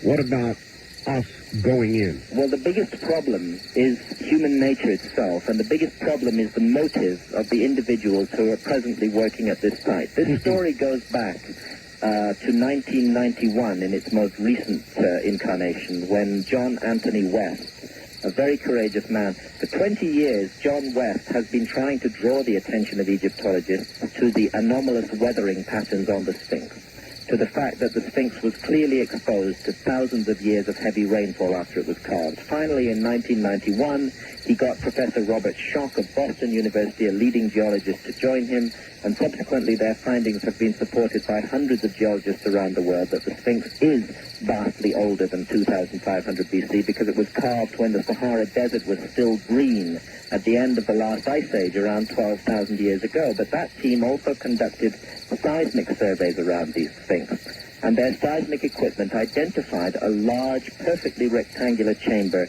buried in the bedrock at a depth of about 25 feet beneath the front paws of the Sphinx. As soon as they'd revealed this information to the public, they were kicked off the site by the Egyptian authorities, and by a particular individual whose name I mentioned before, Zahi Hawass, who is the head of the Egyptian, of the Antiquities Organization with responsibility for the pyramids and the Sphinx. And they have never been allowed to return to continue their work. In the same year, in 1993, a German robotics engineer, Rudolf Gantenbrink, as I mentioned earlier, used a robot to explore the so-called southern shaft of the Queen's Chamber in the Great Pyramid. Right. And after a journey of 200 feet, discovered a door at the end of that shaft. And the same thing precisely happened to him. He released the information to the public, and he was kicked off the site and has never been allowed to return to continue his work. In 1995, realizing that he would never be allowed to come back, he offered to donate his robot to the Egyptian authorities and to train an Egyptian technician to do the job. And they wrote back to him and they said, "We're sorry, Mr. Gantenbrink, thank you for your kind offer, but we're much too busy at the moment, please go away." And there the situation rested for some time. And Just now? this year, as we expose in the new book, and as we've been trying to draw public attention to, a scandal has begun to unfold. Two multimillionaires, one of them American, one of them Canadian, working through, in the case of the Sphinx, the Florida State University, because you need to have a university on your side in order to get a license from the Egyptian authorities, have been granted concessions, one team to open the chamber under the Sphinx and to search for more, and the other team to open the chamber inside the pyramid. And this work is happening now, and greed and ego and a private agenda and absolute secrecy surround this investigation. Robert Boval and myself were invited by the team working at the Sphinx to participate in their project. And this is a project that has been stolen from the original discoverer, John Anthony West. I mean, literally taken out of his hands by wealthy individuals and taken over by them. And these individuals asked myself and Robert to be part of their team because of our astronomical work, which pinpoints another chamber under the Sphinx. But they imposed two conditions on us. One was that we should write a letter condemning John Anthony West. This is like the Spanish Inquisition. Mm-hmm. And the other was that we should undertake to maintain absolute secrecy and not to reveal to the public anything that was found until the multimillionaire leading the team decided that he was prepared to reveal that information to the public. We rejected these absurd and outrageous conditions, and we're campaigning for an independent inquiry to be undertaken as to what on earth is going on. All right, well, the obvious question is, have they made a deal, a very specific deal with the Egyptian government regarding the flow of information? Well, it's certainly the case that a deal has been made with somebody. The central figure who appears in both these projects is Zahi Hawass, the Egyptian Antiquities Authority's official with responsibility for the pyramids and the Sphinx. He has been involved in both of them. The team working at the Sphinx have been making a video film of what they've been doing. In fact, they've had a professional film crew from Los Angeles with them, and the initial filming was done in December last year, and the initial filming alone cost $100,000. And we have been leaked a 7-minute video cassette that was made by this team, and the video cassette is most bizarre. It appears to be a promotional, in fact, when it was sent to us, they said it was a promotional video cassette. It appears to be a promotional video cassette designed to hook a major U.S. television network into some kind of ghastly stage live televised opening of a chamber under the Sphinx at very large expense. And appearing in this video cassette, very oddly, because of something that the narrator of the video text says, the video cassette says, I'll tell you what he says. He speaks of an American psychic called Edgar Cayce, who prophesied that the Hall of Records of the lost civilization of Atlantis would be discovered under the Sphinx in 1996. Appearing on this video, opening the video, in fact, is none other than our friend Zahi Hawass, this Egyptian official whose name I've been mentioning again and again, who's the man who controls the pyramids and the Sphinx, and who previously has spoken out very insultingly against Edgar Cayce and has condemned any notion that the Sphinx might have been built by survivors of Atlantis. And yet, mysteriously, this individual appears on this film, entering a tunnel at the rear of the Sphinx, which cuts down towards the chamber that we've identified with our astronomical work, and who invites the viewer to follow him down into this tunnel. And he says, tonight, live on your television screens, we will open for the first time this tunnel that has never been opened before. What is going on here is truly extraordinary. This is not decent science. This is not work in which the public can expect to be told the truth. Some kind of hidden agenda is operating behind the scenes. Millions of dollars are involved in it, and we're not getting the straight scoop. Rather.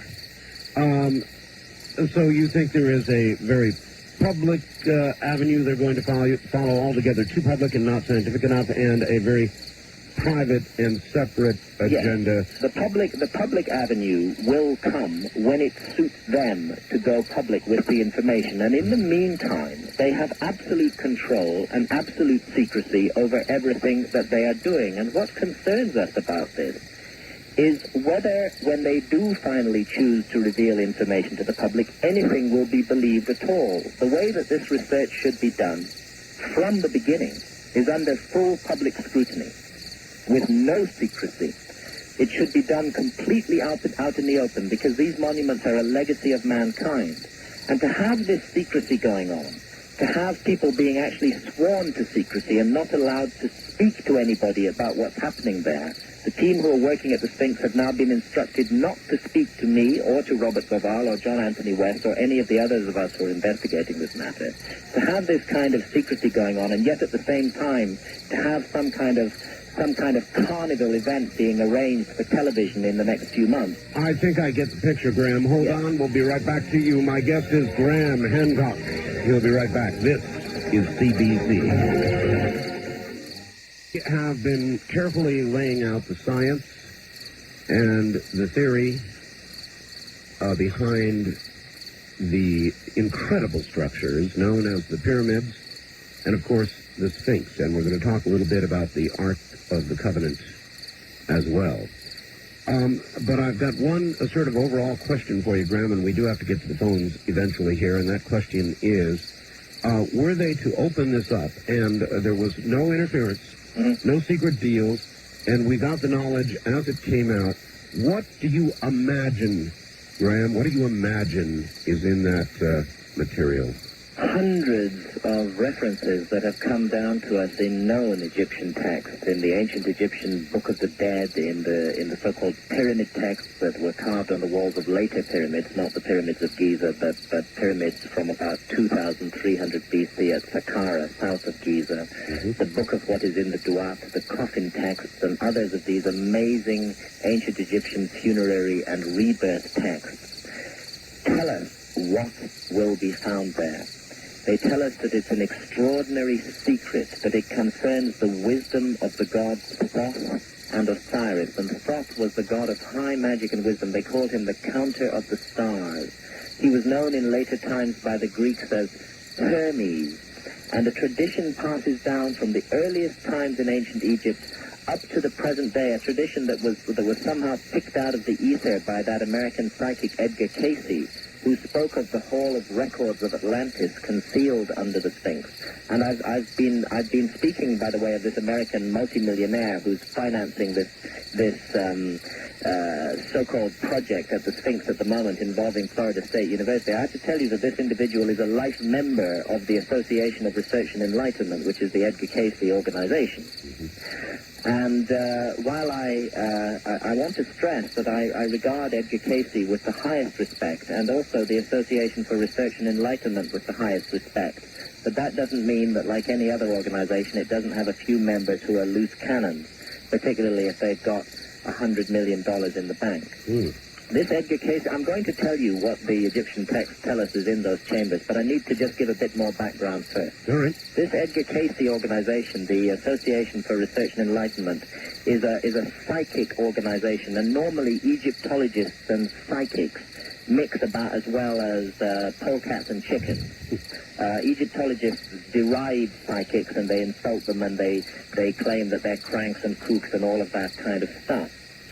We were interested to discover that the leading Egyptological expert on the Great Sphinx, a man who is the voice of orthodoxy on the Great Sphinx, a man who has spoken out in many public fora insisting that the Great Sphinx was built in 2500 BC, the orthodox view, and that it was simply a great statue to aggrandize the ego of a pharaoh called Khafre, a man whose work has been regularly published in National Geographic magazine, who's a pillar of the establishment, a professor at the Oriental Institute in the University of Chicago, Professor Mark Lehner. We were astonished to discover that his education at the American University in Cairo was paid for by the Edgar Cayce organization and by friends of the Edgar Cayce organization, including certain millionaires, and that for many years after he graduated from the American University in Cairo, he continued having exclusive access to the Sphinx to carry out research projects financed by the Edgar Cayce organization and by the friends of the Edgar Cayce organization. Mark Lehner has admitted this to us, and we've published in The Message of the Sphinx an appendix, a letter from him, in which he admits this connection to us. And this is why we feel that the independent inquiry that is desperately needed into what is going on at the Sphinx and inside the Great Pyramid cannot be carried out by Egyptologists. We think that the whole discipline of Egyptology is compromised by what has been happening at the pyramids and at the Sphinx. Independent inquiry needs to be conducted, perhaps best of all, by the world's media. And in fact, we find that this compromising of Egyptology goes back a very long way. That in part of our book, in part 2 of The Message of the Sphinx, we look at Egyptology over the last 100 years and how it has systematically neglected and ignored crucial aspects of the Pyramid of the Sphinx, and sometimes even misinformed the public about what is happening there. For example, certain mysterious relics were found inside the shafts of the Great Pyramid, and this was never publicly announced. They were hidden away in a drawer in the British Museum until we unearthed them, and my colleague Robert Baval was instrumental in that. An iron plate was discovered at the end of the mouth of the southern shaft of the so-called King's Chamber, a shaft that targets the lowest of the 3 stars of Orion's belt. This iron plate was discovered in 1837, deeply embedded in the masonry of the Great Pyramid and clearly contemporary with the building of the pyramid. Egyptologists refused to accept that it could be contemporary because it doesn't fit their paradigm of history. They believe that the Iron Age started in Egypt in 600 BC, and therefore an iron plate in a monument that is at least 4,500 years old doesn't fit their theory. So instead of making public knowledge about this mysterious discovery, they hid it away in a drawer in the British Museum, from which Robert and I unearthed it in 1993. There has been a systematic dishonesty about these monuments going on for a very long time, and we think that the entire discipline of Egyptology is compromised and thoroughly discredited by the way that it has handled research at this site. And this unfortunately comes to a head with this most important matter of the hidden chamber under the Great Sphinx and the hidden chamber inside the Great Pyramid. Just to close this story, I'll quote you from a recorded telephone interview that I did with the millionaire who's financing the other project. He's a Canadian millionaire, and he's financing the opening of the door at the end of the southern shaft of the Queen's Chamber. Yes. And he said to me, I'm working with a private guy who is a personal friend of Hawass, and that's Zahi Hawass again. Right. And we are absolutely going to drum this thing to death. Whatever the event we are going to stage, it will be televised live. And he says that they're looking to raise $10 million from the United States television networks for this so-called live opening of the door. In other words, the Great Pyramid, the last surviving wonder of the ancient world, and perhaps its last and greatest secret, the contents of a hidden chamber, has been sold to the highest bidder. And this monument, the research in this monument has been delayed for 3 years for reasons of human greed and ego. Okay, having said that, Graham, at the same time, you called for media coverage. Yes, we're calling for media coverage, but the research must be done openly and honestly. It can't be done. There must be no commercialization. There must be no hidden agenda. There must be no secrecy. Do you think a network is going to put $10 million into the opening of a door that they have no idea what is behind it? Wouldn't that be the ultimate anticlimax, the anticlimax of the century, if that door were opened and there was nothing behind it? They want to look behind there first. The secrecy that surrounds the research that is going on at the Great Pyramid and the Great Sphinx at the moment is so intense that nobody knows what's going on. These teams have exclusive access to these two matters. They are doing what they like with these monuments. The entry fee is large sums of money, and the public are not being told what is happening there. And this is what we're outraged about, and this is why we're campaigning for this work to be stopped, dead in its tracks. The Egyptian government needs to be embarrassed into stopping this work. There needs to be a pause, and then new research needs to be started. A project has been proposed through Boston University and Princeton, and this project would be done in a scientific manner with full public scrutiny. And so far, this project has been entirely ignored by the Egyptian authorities, and we wonder why. All right, Graham, if there is this great staged commercial opening, do you think it will be the first opening, or will there be a bit of a private pre-opening and extraction? I think it's certain that there'll be a private pre-opening. Yes. So, and I think it's possible that the mine will be salted. This is this is perfectly possible under the present circumstances, and nobody will ever know the truth if these projects are allowed to continue in the present manner.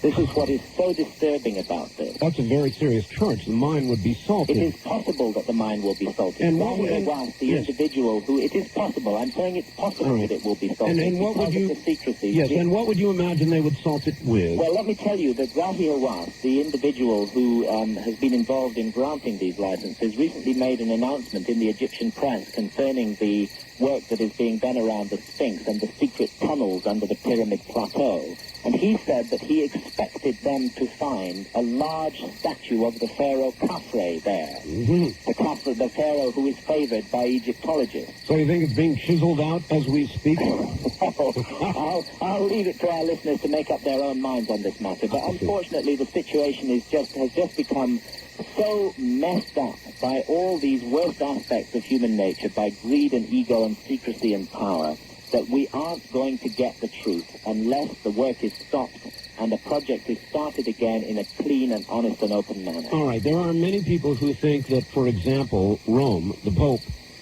has knowledge generally of what will be found, what is in there, what secrets are in there, some sort of general knowledge, and this has been passed from Pope to Pope to Pope. Is that possible? Well, let me tell you what the ancient Egyptians said. They referred, as I mentioned earlier, hundreds of times to a great secret concealed there. And there was a kind of initiate's quest that appears to have been undertaken by the pharaohs themselves, by the Horus kings of ancient Egypt, for this great secret. They spoke of the books of Thoth, the books of the ancient Egyptian wisdom god. And can I read you a couple of short passages from the ancient text? Fire away. In one of these, Thoth is known by his Greek name, Hermes. Such was all-knowing Hermes, who saw all things, and seeing understood, and understanding had the power both to disclose and to give explanation. For what he knew he graved on stone, yet though he graved them onto stone, he hid them mostly. The sacred symbols of the cosmic elements he hid away, carved by the secrets of Osiris, keeping sure silence that every younger age of cosmic time might seek for them.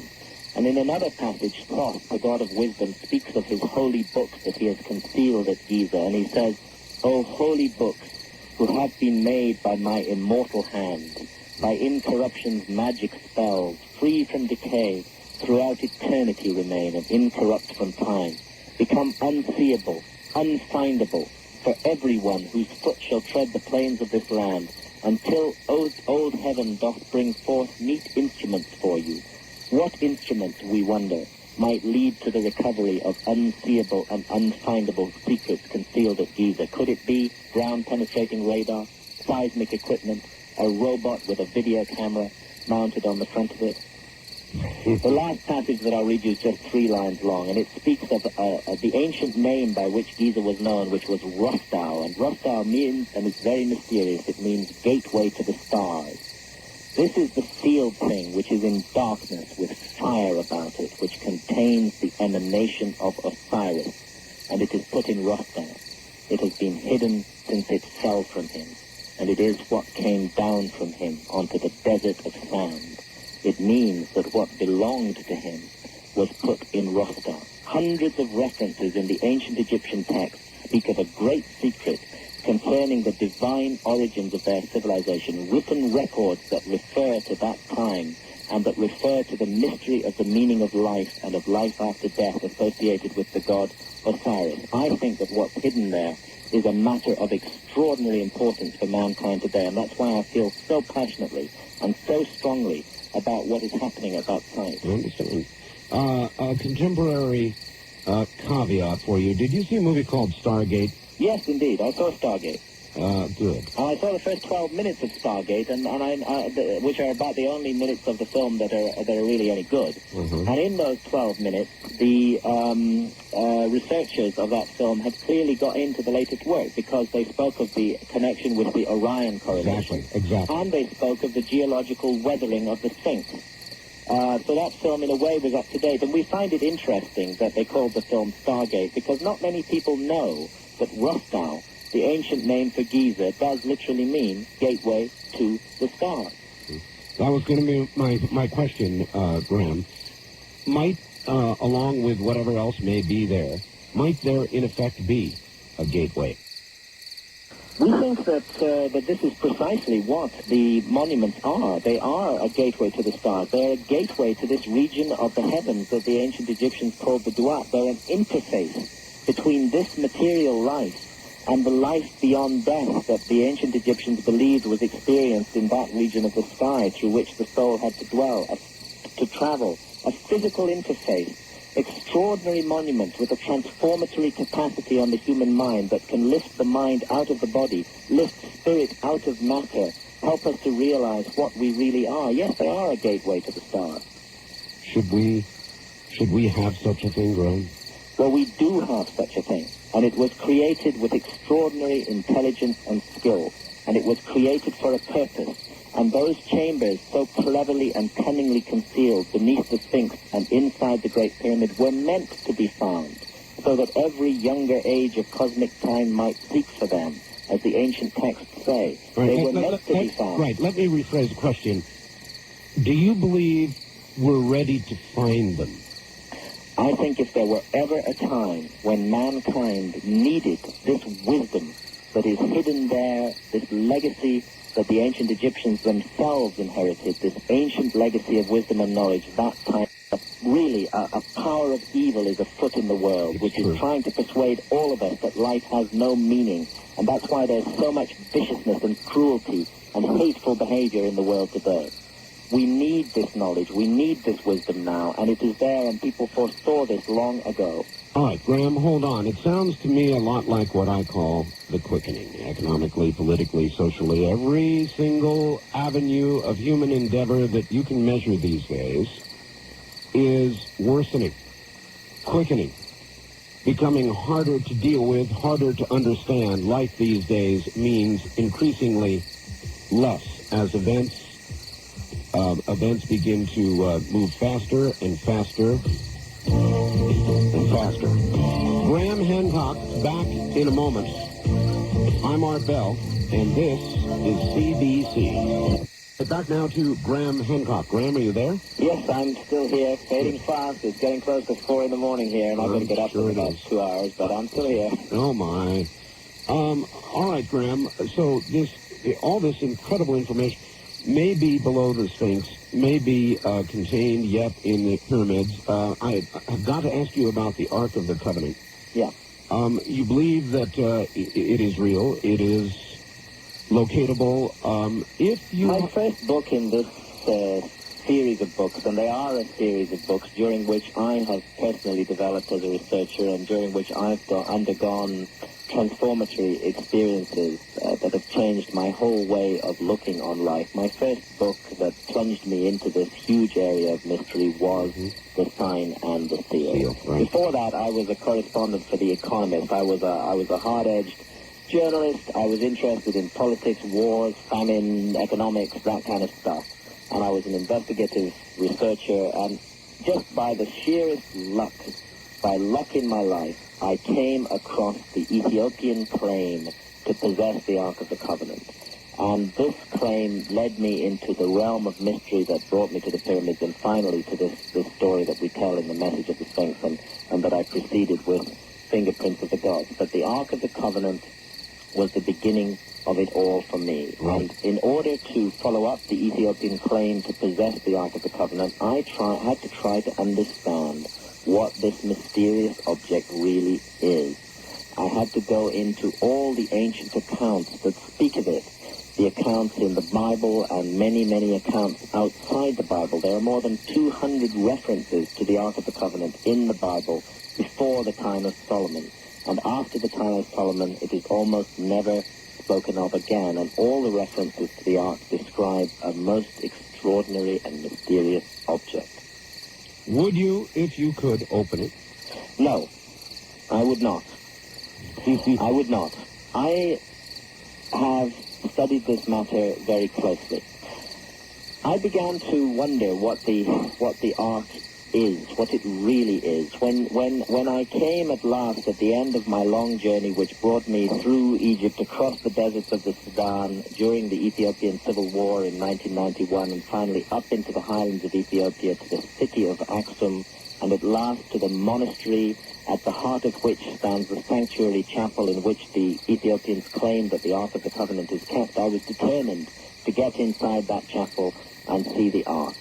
And then I encountered the guardian of the Ark, a single, pure, and holy monk whose responsibility it is to go before this object every day, to burn incense before it, and to offer prayer before it. And he spoke to me about the Ark, and the things that he told me made me quite certain that I didn't want to get inside. And even if I had wanted to go inside, I would never have been allowed. The city of Aksum stands at the heart of the Tigrayan rebellion. The biggest standing army in Africa, the tyrannical, dictatorial army of the former dictator of Ethiopia, Mengistu Haile Mariam, was overthrown by the people of Tigray. And at the heart of the province of Tigray is the sacred city of Aksum, and it's a city which is guarded by fierce and independent people, and they would never allow anybody to get into that chapel on pain of death. I understand, but I want to know. But if I could get in there, would I open it? No, why not? I would not open the Ark. Why not? For two reasons. Firstly, because of the aura of sanctity and mystery that attaches to it, and in some matters I do not think we should dabble. And secondly, because this object, in all the descriptions, it comes across as immensely deadly, physically dangerous. I have now I've had the opportunity to speak with a series of guardians of the Ark in Aksum. They have a very short lifespan. Once they are appointed to this position, they rapidly become sick. They develop cataracts over their eyes. One of them, Tesfa Miriam, the one I interviewed at the end of The Sign and the Seal, Gebra Mikhael, who I spoke to in 1991, died a few months later. His position was taken by another monk called Tesfa Miriam, and I met Tesfa Miriam on 3 occasions over a 6-month period. And we visibly saw him shrink in size, and we saw the cataracts milk over his eyes and cover his eyes. And we asked him why, what was doing this to him. And he said, it's the Ark. It's the Ark of the Covenant that is doing this to me. We asked him how he felt when he'd first gone into its presence. He said, I trembled with fear, and I tremble still. And I said, why? Why do you tremble? And he just looked at me straight and level in the eyes, and he said to me, the Ark is a thing of fire. And all the ancient traditions speak of it as precisely that, an instrument of enormous power and deadly danger. I think it's another one of these legacies of a great lost civilization, a legacy of a science and a knowledge that we do not understand today. I found that there are descriptions of identical objects in ancient Egyptian tradition. One, for example, is called the Box of Ra, and Ra was the ancient Egyptian sun god. This was a golden box just like the Ark, and it was said to contain a series of objects, including a rod or a staff, which is also said to be inside the Ark. It was apparently hidden away in a fortress on the eastern frontier of Egypt, and thousands of years after the time of Ra, an Egyptian pharaoh sought to open it, and as they lifted open the lid of this box, a bolt of fiery energy shot forth from it, and everybody who stood around it was killed. Precisely the same thing happened again and again with the Ark of the Covenant in the Bible. How are you sure, Graham, that going through that metal door at the Sphinx wouldn't leave one roughly the same way? Because what is concealed there was meant to be found. Because these were repositories of records and traditions, not instruments of war and death. The Ark of the Covenant, in every description that has survived of it, sounds like an instrument that was designed to kill people. And that's what the Israelites used it for. That's what Moses and the Israelites used it for when they traveled to the Promised Land, when they knocked down the walls of Jericho with it. That's what it did to the Philistines when they briefly captured it. The Bible says the hand of God lay heavy upon the Philistines. This was an instrument designed to do damage and harm. Indeed. Well, yes, but the chambers under the Sphinx and the chamber inside the Great Pyramid were designed to contain records and tradition and information and secrets and wisdom. And these were intended to be found. You do not build a 200-foot-long shaft, 8 inches wide and 8 inches high, rising at an angle of 39 degrees through a 6-million-ton monument, leading to a door with 2 handles, unless it is your intention that at some time, at the right time, when the time is right, that door should be opened. All right. Quickly, the work of Mr. Hoagland regarding the monuments of Mars and how it relates to what we have here on Earth that we've been talking about tonight. Well, the first point to make is that what we have here with the monuments of Mars is a testable hypothesis, and testable hypotheses are very desirable in science. Science rests on the notion of ideas that can be tested out, and this is an idea par excellence that can be tested out. We do not need to speculate any longer about what those curious forms and patterns on the surface of Mars are, which appear to be a group of pyramids and the face of an enormous sphinx about a mile long, gazing straight up at outer space. These first were shown in photographs taken in 1976 by the Voyager mission. Yes. And there is a possibility that the photographs are simply revealing tricks of light and accidents of erosion, and this is the NASA story. This is what NASA says. It's possible, let's face it, it's possible that that's what these things are, but it's also possible that they're artificial. And Richard Hoagland has put together an enormous amount of evidence which compellingly suggests that they are artificial. Now, I don't want to speculate about it. I want the work to be done. I want the research to be done. I want, and I think the American public would want, NASA to make sure that the 2 vehicles being launched and sent to Mars this year, one an orbiter and one a lander, take a close look at that area on the surface of Mars where these structures appear. These spacecraft are being financed by American public money. They belong to the American public. They do not belong to a few bureaucrats with fixed and rigid ideas. And I think the American public, in their masses, in their millions and tens of millions, would wholeheartedly endorse the use of these vehicles to closely re-photograph those structures on Mars, and the use of the lander to land at that point, which is called Sidonia, and to find out precisely what these things are. If they turn out to be just tricks of light and erosion, then the experiment will still have been worthwhile, and we can draw a line under the matter and forget about it. But my goodness, if they turn out to be artificial structures, then everything changes. Our whole view of life in the solar system changes. Another great mystery opens up. And that's what we're supposed to be doing. That's what human curiosity and intelligence are for. We're supposed to be finding out what we are, why we're here, our place in the universe. And we should be looking with urgency and intelligence and curiosity. We should be looking with interest at these things and finding out what they are. And it stuns me that the bureaucrats at NASA have never allowed this further work to be done. I think it's extraordinary. I think it's bizarre. I'm not surprised that all manner of conspiracy theories have grown up around this. It's an outrageous situation. These monuments should definitely be studied if they are monuments. Let's find out what they are. Richard has renamed his mission, the Enterprise mission, to boldly go where someone has gone before. Yes.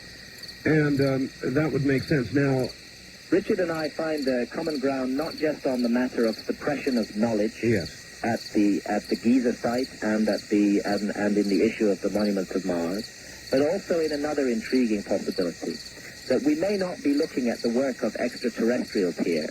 We may be looking at a fingerprint of a distant, lost human civilization. Yes. That an earlier human civilization may have made the climb to the level that we have now reached, where it was capable of exploring neighboring planets in the solar system, and that earlier lost human civilization, spoken of in all the myths and legends of mankind, may have left those monuments on Mars, and that when we get there, what we'll find is ourselves. This is the possibility that haunts me. Again, I don't know if that's the case, but I think we should do the work. I think we should find out. If you were to have to hazard a guess regarding Mars and the pyramids and the Sphinx and all the rest of it, what is your best guess? In other words, are the aliens us? Well, I'm quite certain that the monuments on the Giza Plateau are us. This is the work of human beings, and this is the work designed to carry a great human knowledge and a great human secret. I do believe that these monuments are the legacy of a lost human civilization which knew things that we don't know and which understood the mystery of life far better than we do. Yes, designed by and built by humans? Oh, yes, designed by and built by humans. I see no need to involve aliens in explaining these monuments on Giza. I think it's a good principle in science that if a simple and elegant explanation exists for a mystery, it is preferable to a more complicated and clumsy explanation. And yet it doesn't really. You articulated that in the beginning of the interview, that we really could not have built those things. No, we could have built those things. We just have to abandon our prejudices and assumptions about the past of mankind, that's all. We just have to stop accepting the porridge that's handed out to us by our established academics, who insist on believing that our civilization is the only civilization that has ever reached a high level of development. We have to consider the possibility that we're a species with amnesia, that there is a forgotten civilization way back in our past that was every bit as advanced as we are, perhaps more so, that could do things that we can't do, and that left its fingerprints all around the world. That's fingerprints of the gods. That's the message of the Sphinx. That's what my work is all about. So we could have built those things, but only with the science that we do not today understand. Yes, we're looking at evidence of something we do not understand here, but that doesn't mean that it isn't human. When do you suppose, Graham, we will know the truth about the Sphinx? In other words, is it going to plow forth with this big commercial venture despite your protests? I think that I see evidence all around me that public outrage about this matter is mounting. And I think that the Egyptian authorities are going to have to stop these outrageous projects that are taking place at the pyramids of the Sphinx at the moment. And I think they're going to have to consider the other applications for projects. As I say, a joint one from Boston and Princeton has been put in, and that one would be conducted with full openness and public scrutiny. What is the timeline if we don't get it stopped? The timeline, if we don't get it stopped, the clock is ticking very fast right now. These teams are working at those sites at the moment, and we don't know what they're doing. We don't know what is happening there. We don't know what may be being removed already from chambers under the Sphinx. We don't know what may be being put back into those chambers. All these are speculations, but anything is possible when research is being done under conditions of extreme secrecy. That's why I think it's essential that these projects get stopped fast, before this mess gets any bigger and any deeper. Well, who stops it? The Egyptian government is the sovereign power in Egypt. Yes. They have the power to stop this if they want to do so, but they need to be persuaded. They need to be persuaded to stop it. Very powerful, wealthy individuals are behind these projects. They seem to have connections to certain high officials in Egypt, particularly the official whose name I mentioned earlier, Zahi Hawass, who's responsible for the pyramids and the Sphinx. and higher-up figures in the Egyptian government have to take the necessary steps. This will happen if a public inquiry is called for, if the public of the world, if our mass media, all our television programs, so-called investigative TV, newspapers endlessly regurgitate the standard Egyptological line. Let them consider that they may be looking here at a vastly bigger story than even the opening of Tutankhamun's tomb in the 1920s. That they have a responsibility to investigate this story. If they investigate it, if they put the individuals under the spotlight, if they ask them harsh questions and demand answers, if they inquire into this, then the veil of secrecy will be lifted and these projects will be stopped, and then we have a possibility for proper research to be done. All right. Should this be a matter beyond Egyptian nationalism? Yes, it should be a matter beyond Egyptian nationalism. As many enlightened Egyptians have said, they are the stewards of these monuments, but these monuments belong to the entire world. They are a legacy of the whole of mankind. They belong to all of us. Egypt has the privilege and the honor to be the stewards of these monuments today, and they should look after those monuments well, and they should consider the meaning and the importance of those monuments, and that's why they should stop these ghastly projects at that site at the moment. All right, Graham, I think we've done it, and it's getting close to time for you to get a little bit of sleep before you do whatever you're going to do next. Where are you going to be? Where can people see you or hear you? Well, I'm going to be I'm going to Dallas. I'm going to St. Louis. St. Louis, is that how I pronounce it? Oh, that's close enough. I'm going to St. Louis first, and I'm going to be giving a talk tomorrow night, or rather this night, because we're now already in Wednesday, aren't we? Yes. Wednesday, the 19th of June, at a bookshop called The Library Limited in St. Louis, between 7 o'clock and 8:30. That's at 7700 Forsyth Street, St. Louis. Yes, okay. That's on Wednesday, the 19th of June. And then on Thursday, the 20th of June, I'll be in Dallas, Texas, right, at Borders Bookshop.